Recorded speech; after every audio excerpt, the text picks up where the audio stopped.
What's up, everybody? Doing the Van Halen David Lee Roth era album rankings. I am leaving out a different kind of truth. One of the big reasons why is because it was so far distanced from that original run, and Michael Anthony not being a part of that record as well. Kind of wanted to be able to keep the original lineup records kind of just those records in this ranking. So I'll go ahead and get started. So full disclaimer, I'm not a big fan of the Hagar era, and it has nothing to do with Sammy Hagar. I love him as a vocalist. I think his solo material and his stuff with Montrose was a lot stronger. I think, with 1984, I think you could see where the direction was going to eventually go with Sammy. But I'm not going to, trash the era. I know there are some people that like the Hagar era better.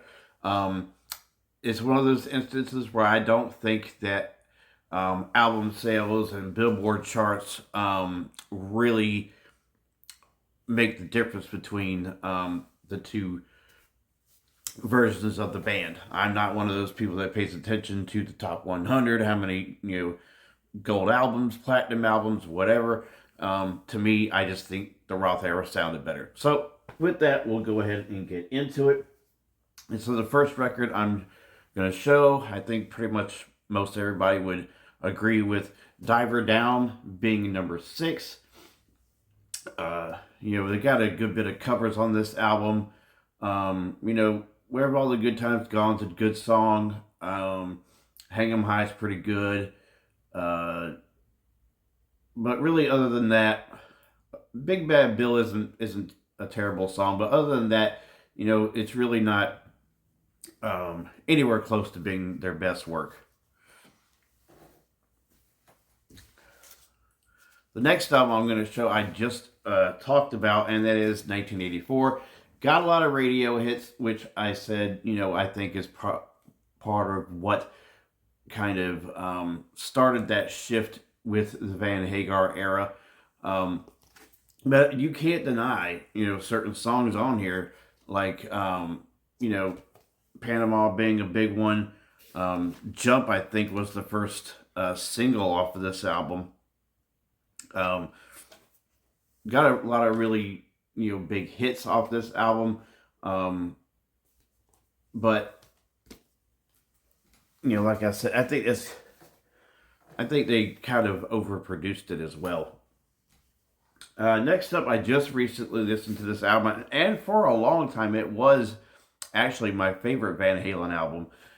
In Fair Warning, you got songs like Mean Streets, Push Comes to Shove, Sinner's Swing, Unchained, Dirty Movies, Hear About It Later. Those are all fantastic songs. I just think they got 3 more stronger albums than this, the more I would eventually listen to Van Halen. I didn't get into Van Halen until probably 2000, I think. And the main reason why was because the album before, they had the song Jump, and that was the first song I'd really ever heard of theirs. And so that's what I kind of assumed they was like a pop band. Kind of like the first time I listened to Fear Factory was their cover of the song Cars. I thought that's what they were. And it really wasn't until later on when I heard a different song and I was like, oh. So that just kind of goes to show you, before you completely write off a band, maybe listen to a few songs or a full album or something before you kind of dismiss them. But anyway, my roommate, my best friend that I was in the Navy with, he's like, yeah, you should buy, it was the Best of Volume 1. They never made a Volume 2 as far as I'm aware.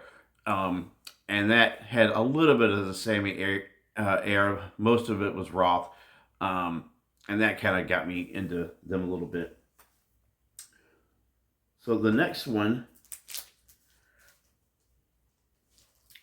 going with is Van Halen 2, which a lot of people have as their top Van Halen album. A lot of them have it at least ranked ahead of Van Halen 1.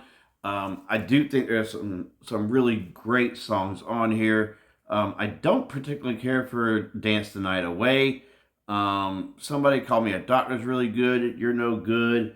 Bottoms Up, Light Up the Sky, Beautiful Girls, DOA, all fantastic songs. But Dance the Night Away is kind of, again, like more of a poppy tune. I don't really care for that. Next up, probably be regarded as one of the best, if not the best, debut rock records of all time, and that's Van Halen 1. And you've got You Really Got Me covered, Jamie's Crying, On Fire, Running with the Devil, I'm the One, Talking About Love, Little Dreamer, Atomic Pump, which is one of my favorite. So, very, very strong album. And it's almost my number one. But that is reserved for Women and Children First. I just absolutely, and it's almost kind of on the strength of like 3 songs. And The Cradle Will Rock, Romeo Delight, and Take Your Whiskey Home. But of course you've got Lost Control, Everybody Wants Some, Could This Be Magic, in a Simple Rhyme, Tora, the opening track. The first 4 Van Halen albums are really, really strong. So I know that there are going to be some people who at least have one of those 4 as their favorite Van Halen album.